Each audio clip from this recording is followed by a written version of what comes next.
just joining us, what we do here is just like every other. So Steven's on. He's like my partner in crime, my one true love in the trading world, at least. I love you, Boo and and really, if you're gonna be a professional trader or a professional anything, right? Like in any company, you're always gonna have. Well, I've personally always had my Monday morning meeting where we sync up and go over what happened last week, what the big things that are coming, and what do we need to watch out for, and how are we going to kind of plan our moves around the following or the current week.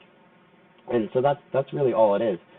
Before we get started, just have to point out that trading is not for everyone, and you should carefully consider your financial situation, knowledge, and resources before you start trading. In terms of options, we are an options trading cohort here, so call 1-888-OPTIONS and get a copy of Characteristics and Risks of Standardized Options before you start trading. Cool. So that said, just kind of kicking it off and starting right in the meat of it. We'll usually go through some of the headlines, and I'm doing a little recap because we do have some new servers or some new people joining the group. And coming into, I guess really this whole year has been about like inflation, interest rates. Now we went into recession talks, stagflation. We'll probably be hearing a lot about peak earnings coming soon. So all that stuff, and I really try, I really try to find some good news. Maybe I have some good news this week, but we'll see. So again, I think there was really from an economic perspective and a headline perspective, I think, what used to move markets was jobless claims and non-farm payrolls. Don't get me wrong, non-farm payrolls still definitely move markets, but not nearly as much as any of the inflation data. So PCE, PCI, all that kind of stuff in terms of consumer spending and consumer inflation, interest rates, anything to do with FOMC, those are moving markets like 10 times more than anything else right now. So while we might get non-farm payrolls, actually we don't get non-farm payrolls this week because of the shortened week last week. So they moved their schedule around. Typically NFP is the first Friday of every month, but it will be the second Friday of this month. Whoa. Oh yeah, because this Friday is the first, I believe. Right. But I think the biggest thing was Powell speeches last week, right? And Boo. and that was, obviously market moving. I think it was 75 basis points we got last week, correct? So my head's a little still foggy, but so it was really all of that situation, and for me and Steven and a lot of the crew that we trade with, we've been thinking, 50 basis points was nothing, right? Like a 50 basis point hike would have been like a nothing burger, and it would have been, just absolutely like really bad for the market, in my opinion, just because it would show that, hey, look, Powell doesn't have any backbone here. He's not really willing to fight inflation. And I think that the fact that we did get 75 basis points last time, initially, the market's knee-jerk reaction was to dump, right? And that's what we saw. But as the week went forward last week, and we got to about Thursday afternoon, we saw everything start to change. And to me, that's kind of like the market digesting this. Like, okay, 75 basis points. The last speech that Powell gave, not the last one, but the one before, I believe, he was saying 75 basis points wasn't even in his thought process. He did, like, for sure said that, right? And then he said, well, we'll be data dependent. I'm like, oh crap. You remember that? That was like the last FOMC meeting. Yeah. And then what happens? Well, lo and behold, the very next rate increase, 75 basis points. Exactly what he said wasn't even in his thought process. So this is kind of like the wishy-washy market. Like, the market hates uncertainty, and unfortunately, we do have a lot of that still. I do think that the market's going to be taking the 75 basis point. Clearly, the market's taking the 75 basis point hike as a good thing, and that the Fed is really, looking at actually attacking rates. And if you go and run the numbers, right, like if we have one rate increase for every month, or let's say for this year, then we have room for six. And again, we need to get to neutral, where the interest rate is equivalent to um, the inflation rate. And the inflation, do you know what inflation is right now? It's still like eight something. And I think it's 8.6, if eight I point, remember. I'd have to look at it again. there you go, 8.6, and we're sitting at a 1.5 Fed funds rate now, I believe it is. And so, how do you get to neutral? Like, how do you get to the middle, right? We really need to be closer to four. So if we were to be continuing on this 50 basis point hike, like, wow, that would be like 8 months before we were able to get. That'd be like 8 months before you got additional 4 points. And then how far past neutral do you actually need to go? That's really what the question is. Um, and so that all has to do with the speed that the Fed actually does hike rates. Sorry. Uh, so moving on, we'll get into that, and actually you can see that in the charts, and we'll highlight that as well. Moving on, I think gas prices, crude took a huge hit last week, maybe the last 2 weeks, right? And all the oil cohort commodity sector with it as well. Personally, I think that was a little overdone. You know, it was funny. I was reading. It was something like AAA had put something out that this 4th of July road trips were actually set to be like record pace road trips. And so I'm getting a little mixed headlines right now, where some headlines are saying, "Oh, well, high gas prices are deterring consumers from buying gas," but at the same time we have 4th of July coming, and that's gonna be like that's like peak driving season for sure. And I also read some like people stealing gas and reselling it because it was so high. I mean, geez, this this is it's about to get wild. That's for sure. There were a couple notes on gas shortages and stuff. What I did want to say was we do have oil rigs. There's a difference between rigs and refineries. What's for sure is that we cannot there's like almost zero possibility of there being any new refineries opened. I mean, zero possibility of any new refineries being opened for the U.S.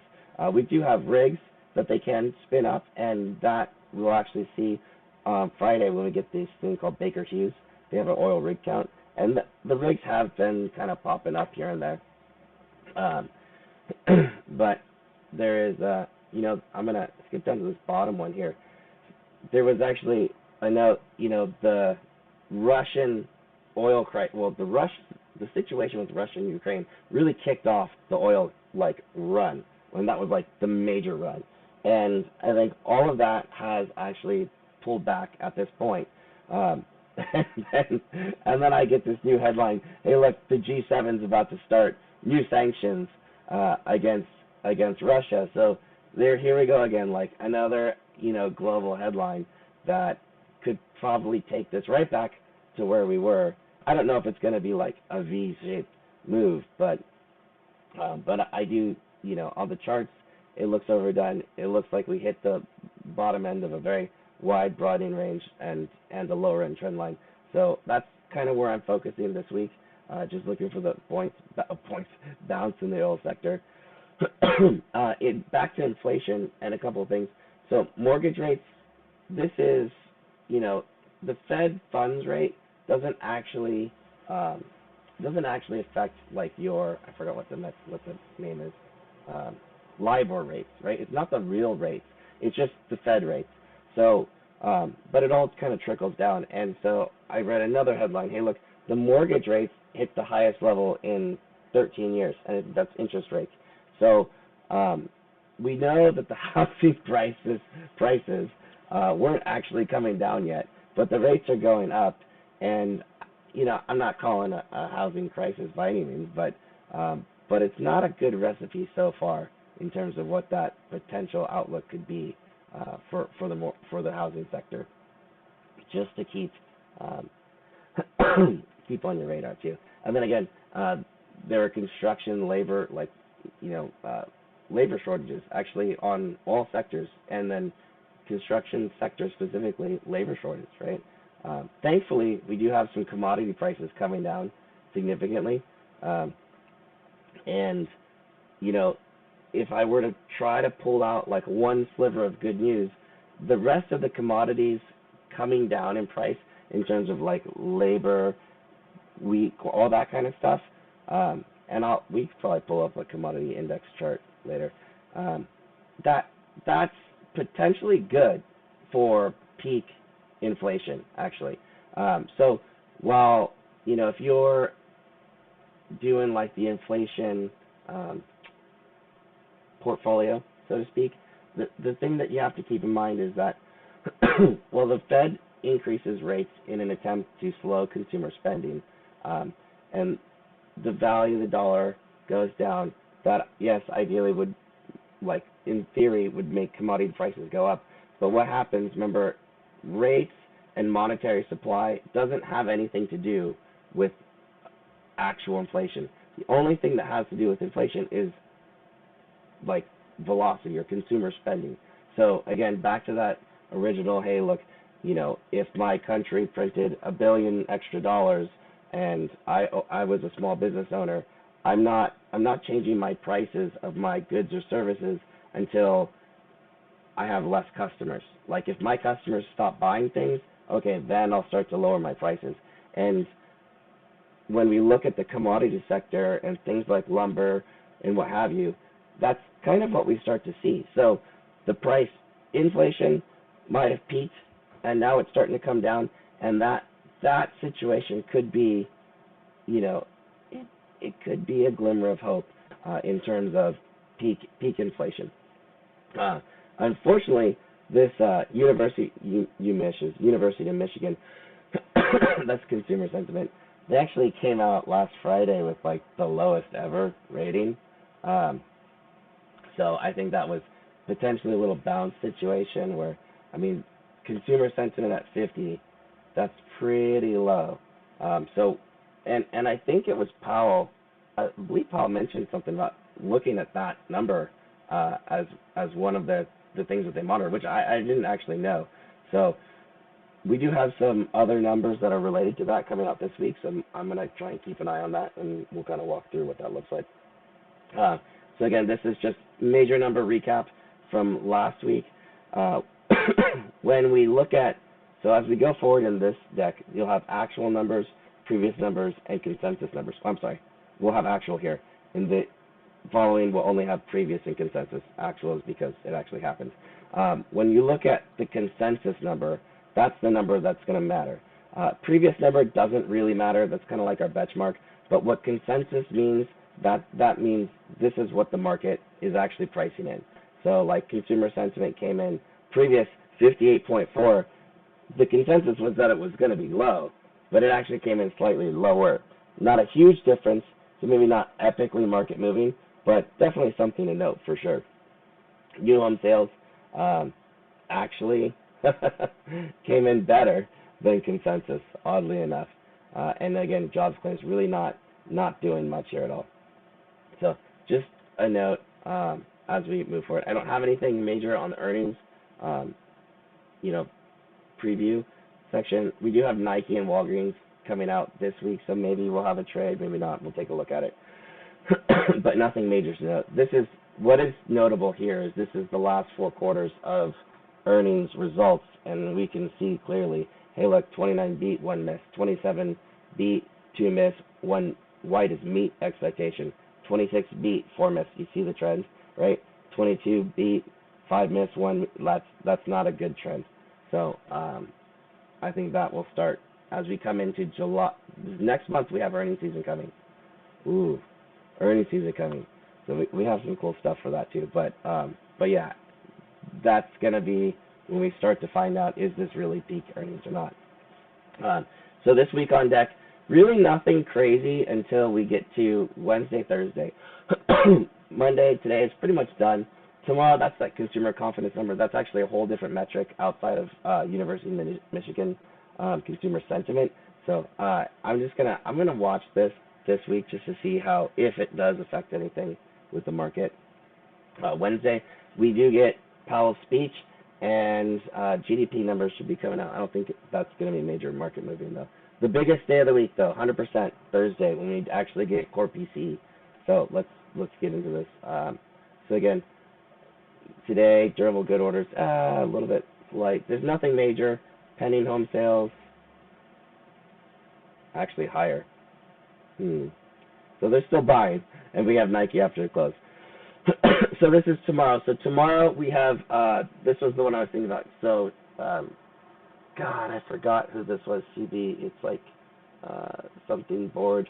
Consumer confidence number is different than the Michigan consumer sentiment number. But again, previous 106, consensus 100.4.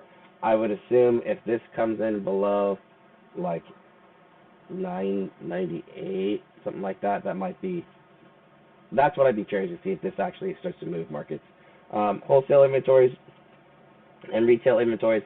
This is really just kind of how do you gauge, what's the consumer trends? What are the retailers expecting that the consumer trend is going to be? So remember we had Target report not too long ago, and their headline was, look, their inventories are up like 40% on the quarter, not on purpose, and that they were going to they were planning to start discounting to get rid of all this excess inventory, which, again, consumer spending slowing, that's good for inflation, but in doing that, they also had to lower their gross profit forecast from, I think it was like 5% all the way down to 2%. So not going to be good for stocks in the short term if that does happen, but it'll be hopefully a viable bottom in the mid to near term-ish. Total guess, but we'll see. We have to see how it plays out. By the way, if you're new to this, I'm on the West Coast, so these times here are on West Coast time, so you have to adjust. So 4:30 a.m. My time is 7:30 a.m. East Coast, and this is looks like Powell's speaking pre-market Wednesday. So we shall see how that goes. I think this is just more of the kind of massaging. We did have one of the Fed presidents, Daly, San Francisco Fed Governor Daly, come out last week and say that she does expect to see a 75 basis point hike on the next round also.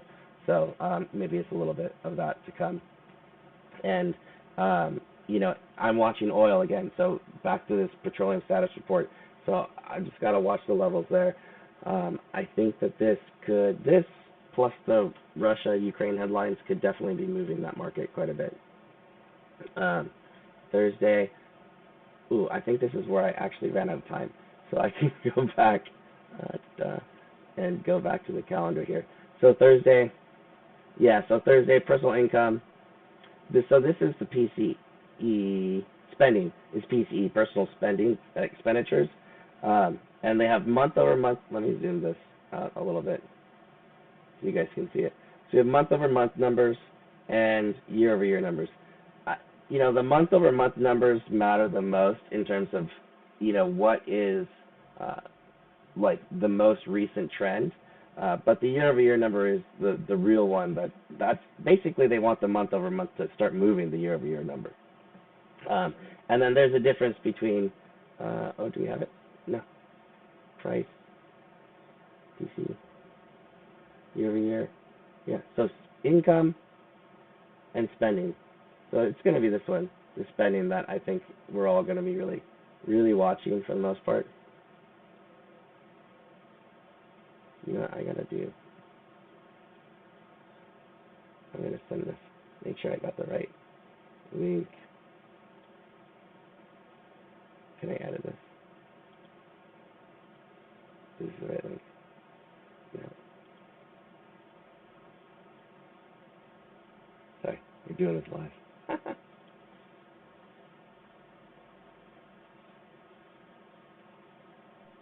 And I can delete this. Delete. Sorry, guys. All right, so this is the spending, and they'll give us like a little graph, right? So if the spending goes up, that's going to be bad for actual inflation numbers. We do want to see it start to come in. So came in a little bit last month, but we'll see how it goes. I think from there, let's see, jobless claims and PMI numbers. I don't think that's really going to move a whole lot. This is just like manufacturing stuff. Yeah. Like, are they at capacity kind of thing? And I know that we're not. Nobody's really operating at capacity. So I would just, and this is like labor shortage stuff. So I don't think that's going to be major market moving. So I mean, is there any number in this calendar, Stephen, that you're actually like looking at that I skipped? Maybe GDP. For this week? Yeah.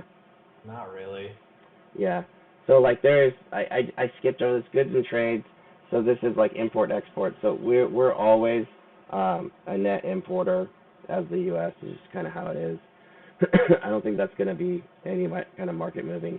GDP. So this is like the third iteration. Like we had the preliminary GDP numbers, and then they kind of just like revise it, and then this Wednesday we get like the actual final numbers. So it should not be any kind of surprise to the market, but you never know, right? That's always the market does very weird things. But yeah, that's this week. It's really not until next week that that I think we get the FOMC minutes. Yeah, next Wednesday. This is going to be the biggest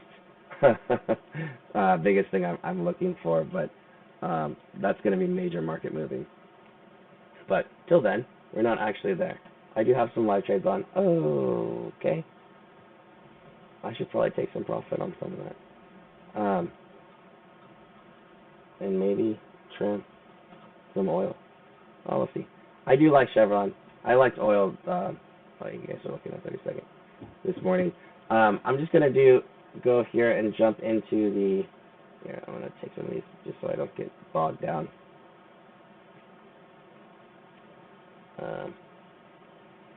So I'm gonna take a 30-minute chart really quick, and we're just gonna go through the quick high-level view of like what does the daily look like from my perspective. I mean, this is like every morning opening routine.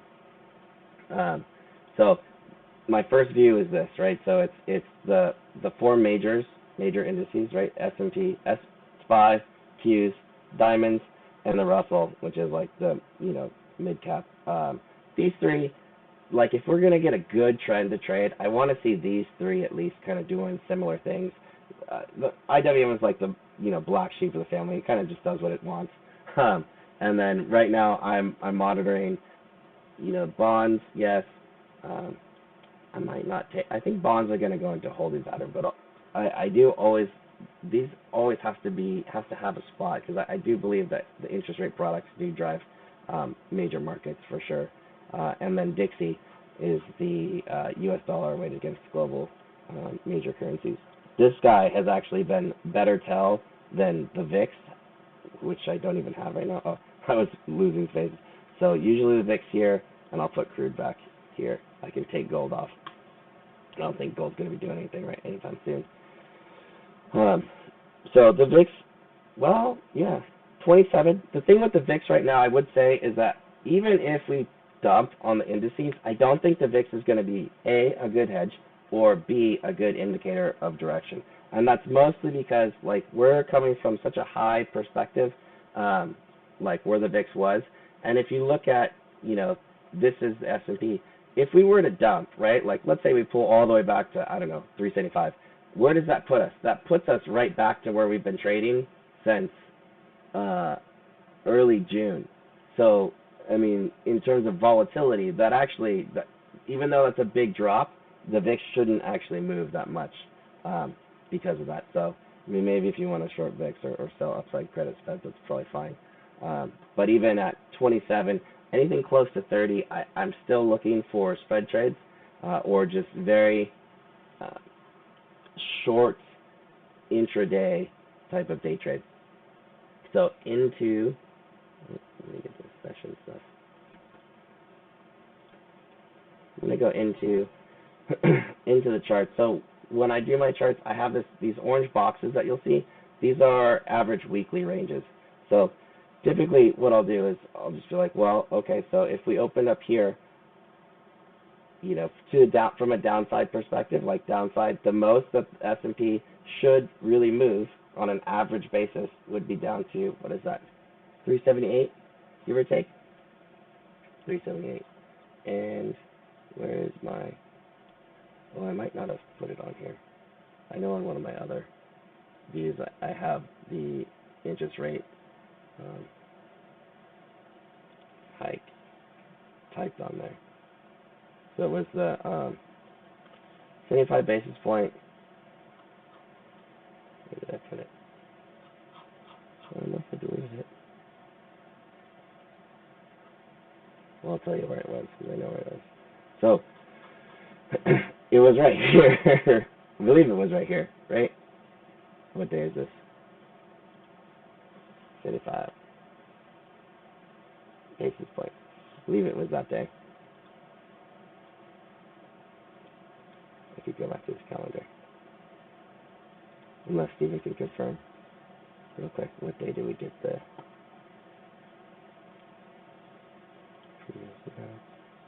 rate decision?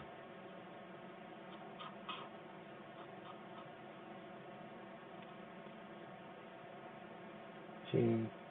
This is what? June 16th-ish.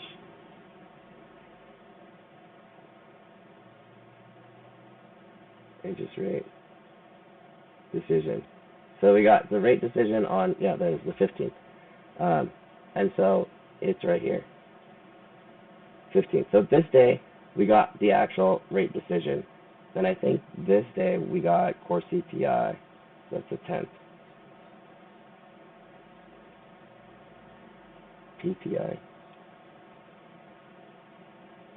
Oh, there it is. CPI. Yeah.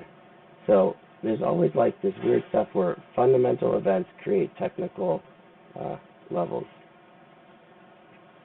CPI. And we had this gap that we've now filled. I think that everybody was looking at. I mean, did you short this SPY this morning when it filled that gap, Steven? I did, yeah. I haven't even looked at our traders or anything, but I'm sure that a lot of people were able to catch this. It's been a gap that everybody's been watching for quite a while.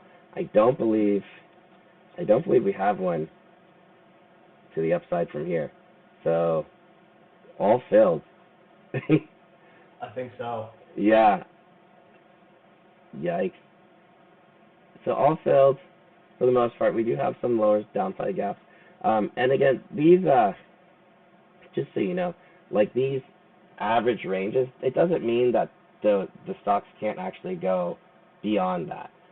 What it does mean is like, hey, look, if it, let's say it goes all the way down here, right? It should really land somewhere in this box, right, at the end of the week.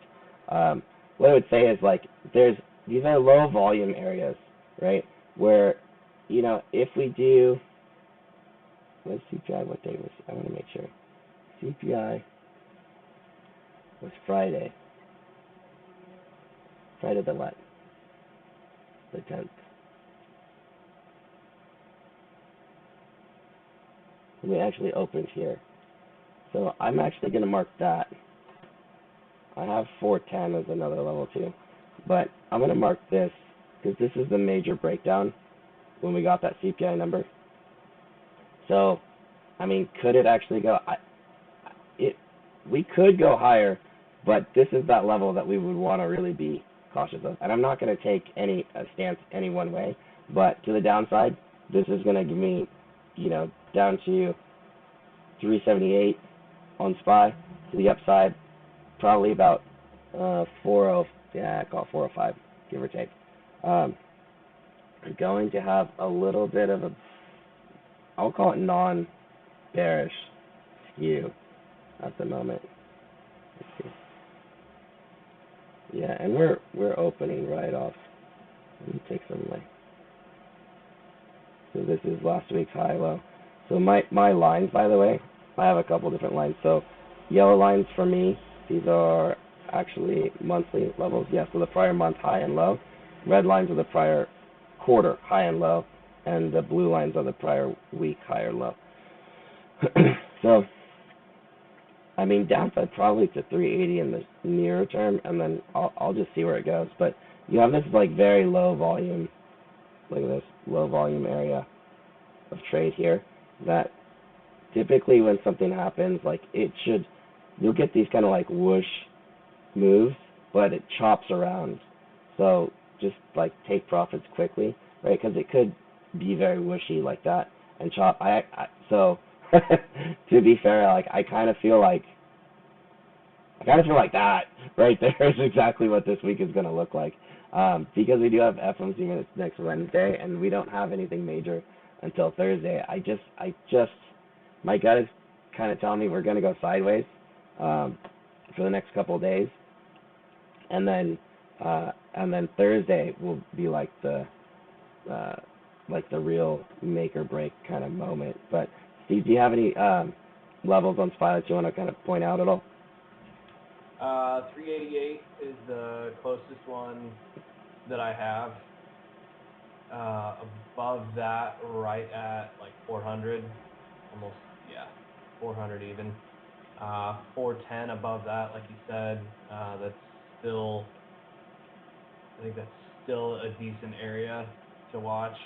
382.25 to the downside. 375 is a key psych level. Well, you're going fast. Below So that, 388, 410. 388, 400 even, I think would probably be the next key level to the upside. Yeah. Yeah, then 410. And then what's the other one to the downside? 382 and a quarter. Whoa. Somebody's not So I guessing think there. below 388, there are like a couple other smaller intermediate levels. Yeah. But Okay. If we push back below 388, I think it should at least retest 382 to 383. 388. Yeah, so did we close Friday at 388? Or is that just this morning? No, that's from the 10th, June 10th. Whoa. So we bounced right off of that 388 this morning. Yeah. And and Friday, that's where we kind of stalled out. You remember Friday, it was just this push and then flat line till like the very last 10 minutes. So 388 is coming from June 10th. Let me take a look at that. Yeah, and that's where I closed my puts this morning. Nice. So that would be a big level. So all I do when I just kind of do this, and again, I'll pull this back to probably like a daily, because you said June? Yeah, June 10th. Oh yeah. So here it is, that major situation right here. So, interestingly, yeah, so we bounced up. If we can hold this whole kind of like zone, yeah, this is like the critical zone, right? So this is where all of the buyers basically stepped in last time, failed, hence the gap down. Now we've gone back up. It's going to be an interesting one for sure. So, yeah, this is just, if we can get back in here, that 382 level you had, yeah, 382 lines up to me right where that interest rate decision came from also. So I could actually see, like, if we get caught in this, like, yeah, just bouncing around into this choppy kind of trendless trading while the market decides. That's kind of what I'm seeing, or my gut is telling me, but probably not a whole lot lower than that. That's just my gut. That's just my gut right now. But yeah, again, if we do go to the upside, yeah, this 400 again lining up with that CPI data. That data point came in at 402.55 on the last one. So for now, this is like probably a non-bearish, non-bearish-ish level on. Oh my God, non-bearish on SPY. Cool. And here we go. So Q's somewhat similar, right? And I don't know why the session volume. I'm going to take the session volume stuff off. It starts to bother me. So same thing here. So this is that CPI or that interest rate decision And we're gonna have the same kind of level, right? So right in here.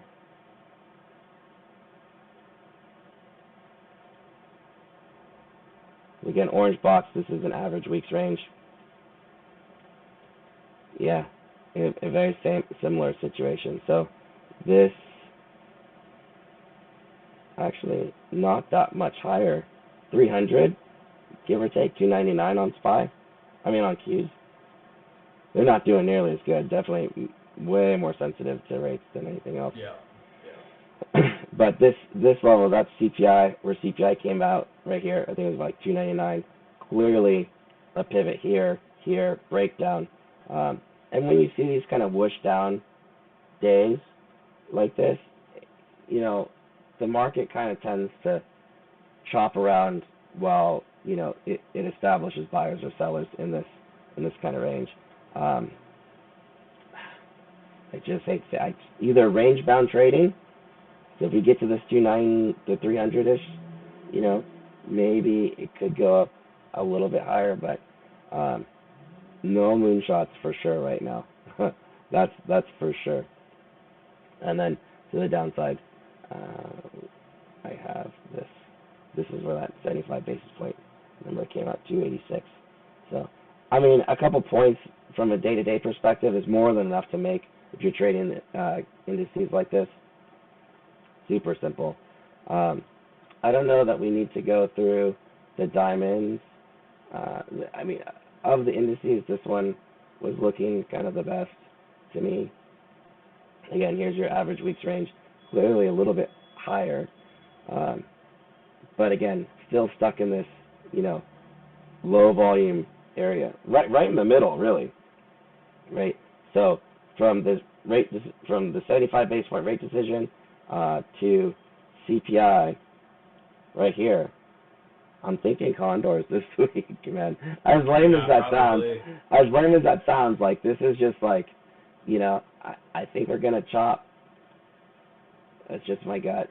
But that's like short premium stuff, neutral trades, calendars, maybe some butterflies, or if you're gonna day trade, just be very range bound in your day trading.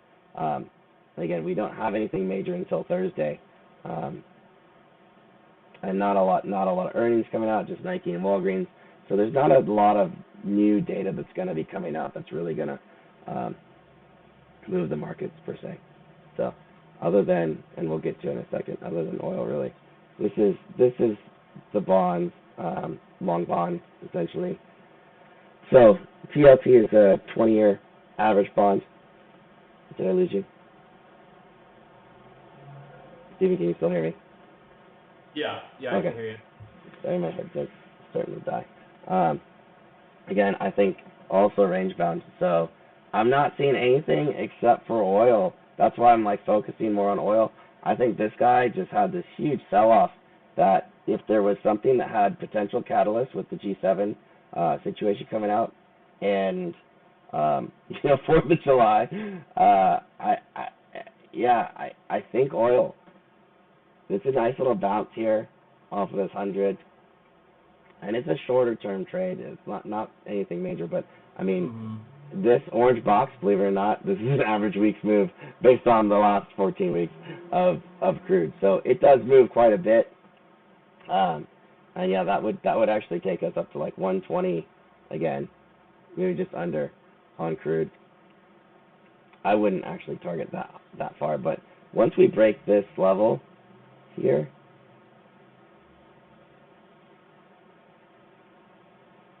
which we're doing now, that would be like go time for me. So I'm just going to pull it back. So that's the major sectors. And again, looking at the VIX here, right? So the VIX, we're coming down. Even if SPY dumps, I don't think the VIX is going to be a good tell, right? I would rather look at Dixie from a directional perspective. So like if the Dixie's going up, that means that people are running to the dollar for safety. Not really anything else. So on subsector check. All right, I'm really feeling like my headsets are dying. Did I lose you?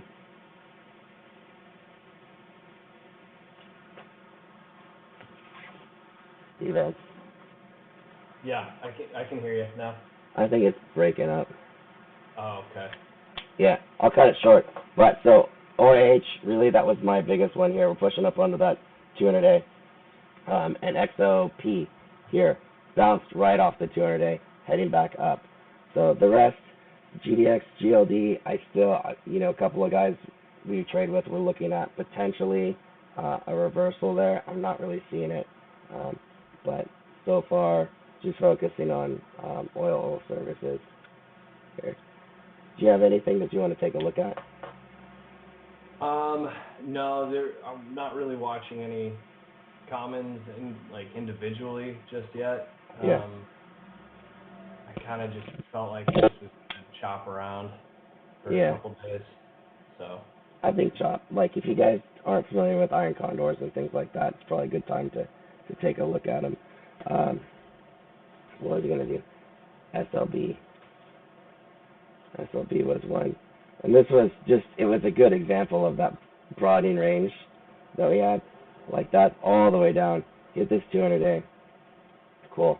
Now you're starting to bounce back up. So this, if it does come through, it's not something I need to shoot for right now, but definitely one that I'd be looking to potentially throw some. With the VIX this high, it's got to be spreads of some flavor.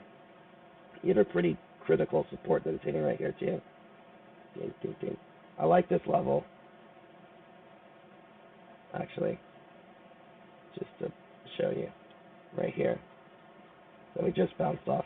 We got a little earnings catalyst. I'm not going to hold anything through earnings, but that's about a month away. Potentially a nice bounce trade here, at least to go like halfway. I mean, not at least, but just to trade for the next, to 37, and then just see a thing up to 39 maybe.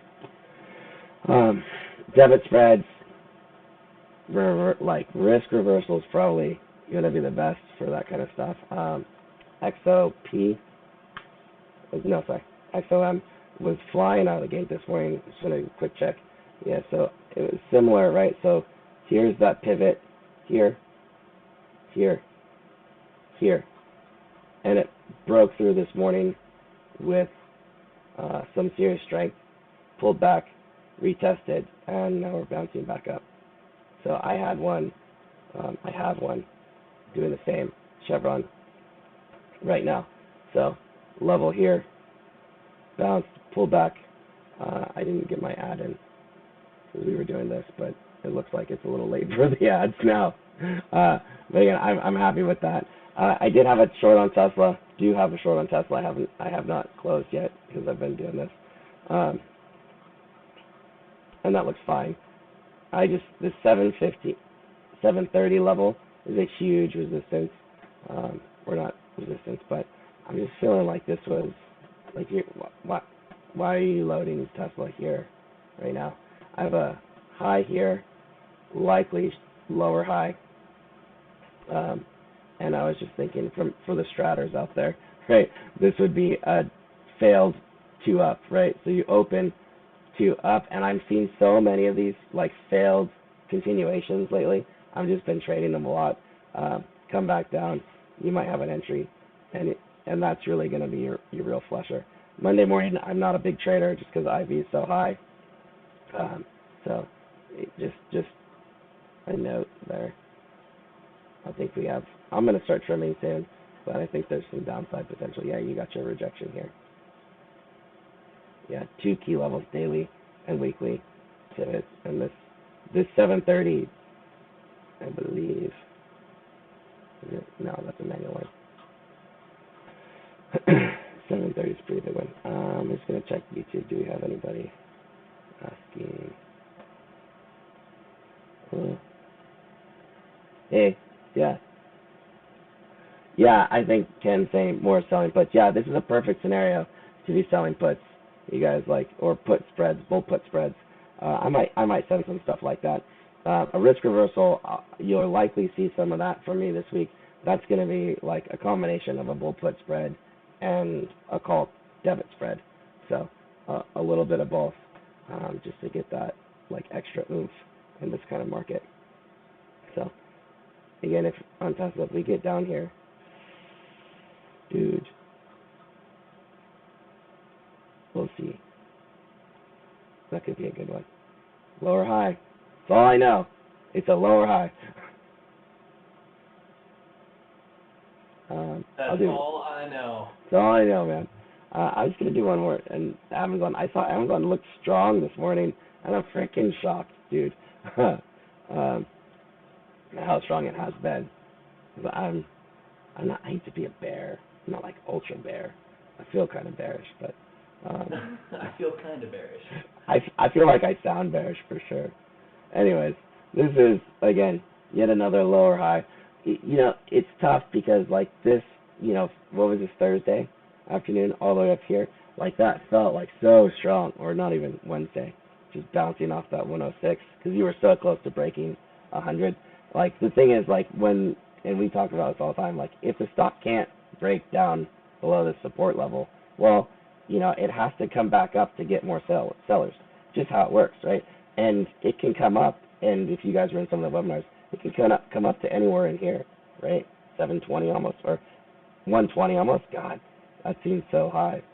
But it needs to, it really just needs to get there. My audio's cutting in and out real bad, you guys. I'm sorry. So the audio actually just cleaned up like really, really well. Oh, it's because my headset's died, and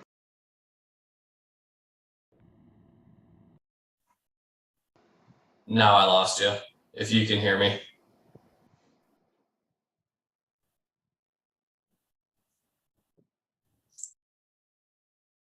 I don't know.